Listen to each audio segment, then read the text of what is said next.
রবি ঠাকুর বলেছিলেন, পাখিকে উড়তে দিতে হয়।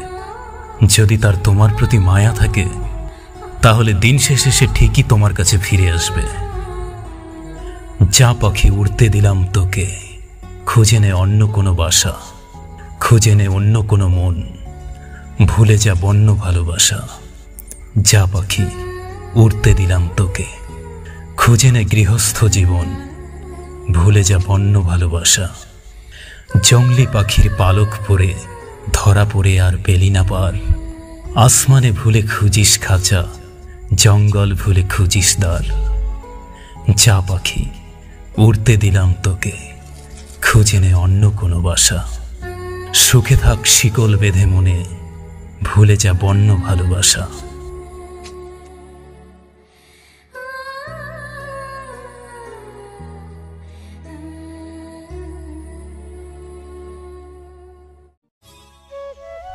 হ্যাঁ, মানুষটা আমাকে ঠকিয়েছে, কিন্তু আমি তো প্রতারক নই। নিজে লয়াল থেকে ঠকে গেলেও শান্তি। দিন শেষে নিজের কাছে নিজের কোনো দ্বিধা থাকে না। বুক ফুলিয়ে বলা যায়, আমি তো সৎ ছিলাম। হ্যাঁ, মানুষটা আমাকে ঠকিয়েছে, কিন্তু আমি তো প্রতারক নই। বিশুদ্ধ অনুভূতি নিয়ে কাউকে ভালোবাসার পরও যদি সেই মানুষটা ঠকায়, তাহলে শত কষ্ট হলেও তার প্রতি কোনো আক্ষেপ রাখা উচিত না। মায়া, আকাঙ্ক্ষা, অভিযোগ সবকিছু থেকেই তাকে চিরতরে মুক্ত করে দিতে হয়। নিজের কাছে নিজে সৎ থাকার মতো আনন্দ দ্বিতীয় কিছুতে নেই।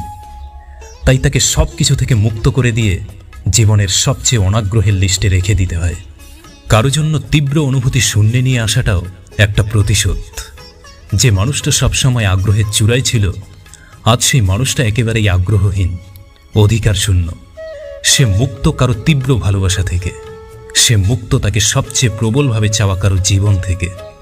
এই মুক্তি তাকে আজীবন পরাধীন করে রাখবে নিজের অনুশোচনার কারাগারে।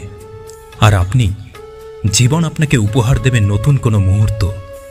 আপনার সূচনাটা সুন্দর না হলেও উপসংহারটা অবশ্যই সুন্দর হবে। আর দিন শেষে আপনার একটা মানসিক প্রশান্তি সবসময়ই থাকবে।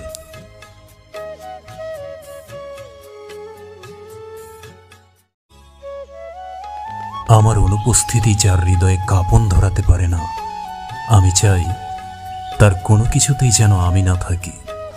আমার সাথে কথা না বলেও যার দিব্যি দিন চলে যায়, আমি চাই সারা জীবন তার সাথে আমার আর কথা না হোক। আমার রাগ, অভিমান কিংবা নীরবতা বোঝার মতো আগ্রহ যার থাকে না, আমি চাই আমার সাথে তার আর কখনোই দেখা না হোক। আমার ভালো লাগা, খারাপ লাগা যার কাছে প্রায়োরিটি পায় না, সে আমার কেউ না।